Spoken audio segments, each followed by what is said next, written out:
Well, I had stolen a few 50-cent pieces from my dead mother's hope chest.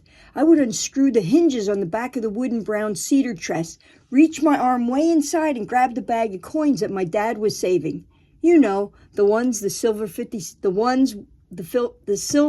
50-cent pieces. See, I was a Hershey's Ice Popped addict, vanilla and root beer, and I was heading to the little corner store, Reed's Market, and I had to pass through the park where there was a group of older kids hanging around smoking cigarettes and stuff. I was just walking by when suddenly Kathy Tessitore, who lived across the street from me, asked me if I wanted to chip in and get a case of beer with them and go driving around. Well, I was flattered. I didn't think twice about bypassing the popsicles. I was just invited to my first party. I knew Kathy, so it seemed all right to be doing this. We all piled into Kathy's old man's Cadillac. Kathy was driving, Patsy Jones in the middle, little Susie Tessitore on the passenger side. In the back, it was Cindy Gumbert behind the driver, me in the middle, and big goonie Russell Kuntfer next to me. We drove down to the last block in our little town of Weisport to Geyer's Beer Distributor and bought 2 cases of Budweiser in bottles. We listened to Led Zeppelin or some other hard rock group and were drinking and driving around the neighborhood. We went across the bridge over the Lehigh River and drove by the side entrance of G.C. Murphy and Company, the 5 and dime store. We were throwing beer bottles out of the window when one shattered the window and little Susie said, "Let's rob it." It sounded like a great idea at the time. Kathy backed the car up and all of us unloaded out. We broke the window a little bigger to squeeze through without getting cut. I knew the store's layout very well, as I had been here hundreds of times with my mother and dad. We would get our Easter chicks here, the little purple and pink ones. It was 2 weeks before Halloween, I'll never forget. I ran up the stairs to the main floor, interested in the stereo system I had my eye on for a long time. As I was carrying and running down the steps, I tripped and it fell out of my hands. So I just abandoned that and went back upstairs for the next thing I was interested in, the acoustic guitar. Then we saw the caddy waiting for us. I'm not sure what the others were taking, but we crawled through the broken window and back into the car. We drove around the block and figured we would stash our haul and go back for more. We entered the store for a second time. It was dusk and nobody was around. Kathy told us to hurry so we wouldn't get caught. So I started on the basement level and grabbed about 5 puffy winter jackets, the cool-looking ones, with the stripe. And then I darted over to the toy section. I loved building model cars, and I spotted these Goodyear blimp models that had a scrolling message. Then Kathy came back. We got into the car and drove off to Weisport. I remember running in the house with my arms full of stuff, and my dad questioned me, "Susan, where'd you get all that stuff?" I said, "It was John John's birthday coming up, and his mother, our next-door neighbor, Marlene, asked me to hide it so that John wouldn't find it." Oh my God. We went back and got the other items that we stashed down by the trestle after dropping off Patsy, little Susie, Russell, and Cindy. And it was just Kathy and me who went back to and drove by the scene of the crime, not once, but twice. The second time, the police officer stopped us down behind the store. They hadn't yet discovered the break-in. There were no cameras or surveillance back in 1972. Kathy got a ticket for operating the car with a learner's permit after a certain time, and we drove off. Thank God the cop never smelled the alcohol on her breath. There was no evidence because we made sure we tossed out every bottle out the window. So now I'm teaching myself to play the guitar. Jingle bells, jingle all the way. I was doing pretty good for a self-learner with no musical training, and I had built one of the Goodyear blimps. They were really cool. Everything was going great till the cop, Sergeant Pinky, showed up at the door. It was a Thursday. My dad and I always went shopping to Food Lanes on a Thursday. The cop said that Russell fingered me as one of the gang who robbed the store. My dad was yelling, "God damn it, Susan," and shaking his fist in the air like he always did. I returned all of my merchandise.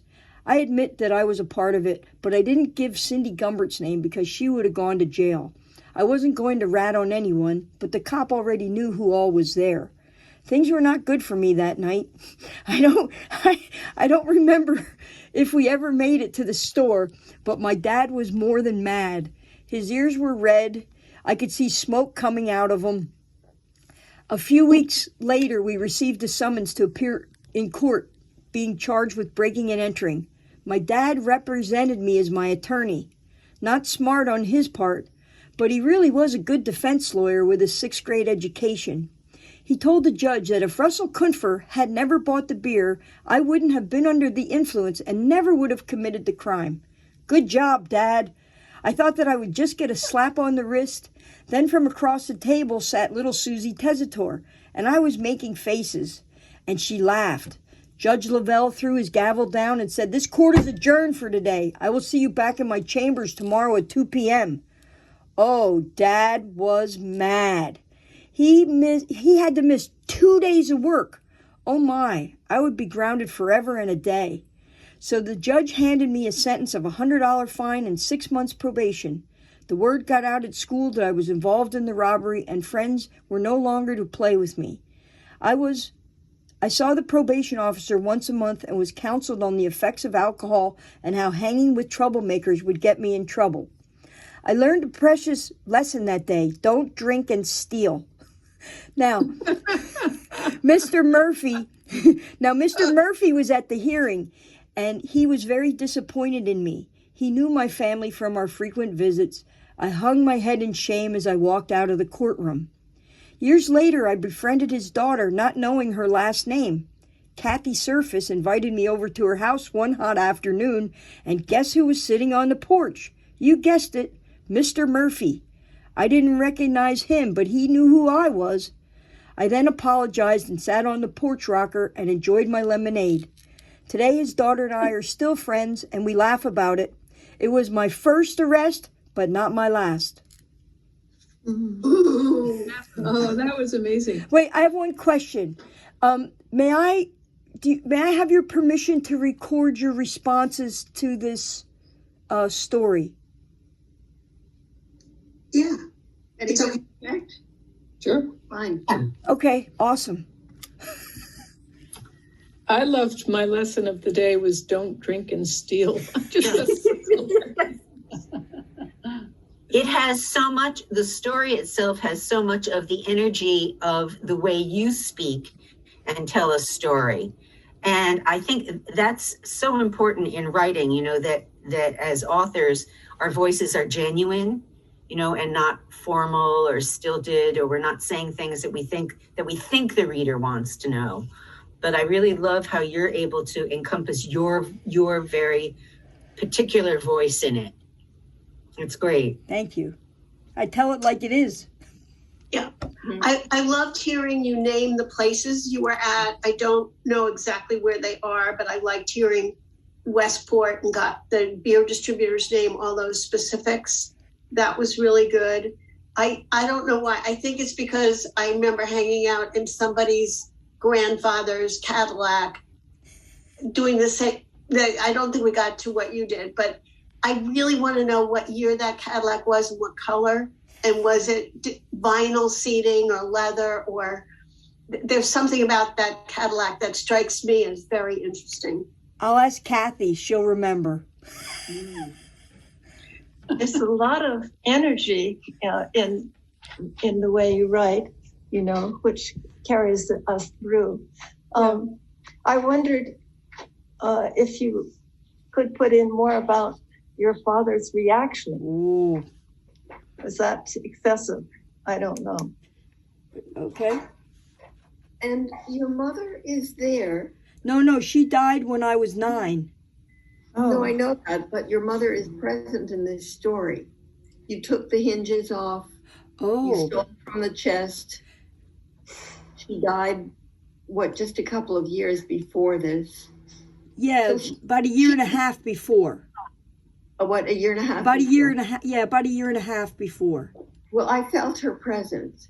Wow. Not that you wrote about her exactly, but that, there was something that you still wanted and needed from her. Huh. And so you went to the chest and you got those 50-cent pieces. Mm. Yes, your father wanted them, but you wanted more from her. I thought that was very touching. Wow. It's a beautiful story, and it's so well told. you just have a lovely way of being natural and being real and being honest. It's quite touching. Thank you. Thank you. And it's so complete. Yeah. The fact that it wraps up with you having lemonade with, that's amazing. What a wrap up. What a curve. It's beautiful. Thank you. Mm-hmm. And I love, this was my first arrest. So we know we're geared up for what's to come. That's a hook. Hook them in, It's a right? long life story. The hook is right. Yeah. That would actually make a great little sort of movie. I think the whole thing would make like it's a perfect thing for cinema.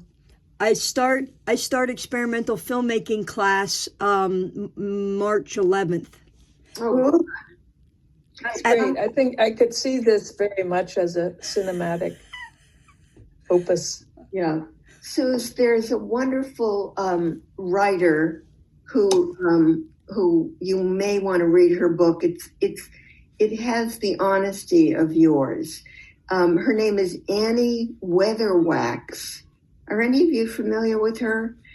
And I can't think of the name of the book, but I'll try to remember the name of the book. It was also made into a movie, which I've seen. I saw her at a conference, and I was very taken with her.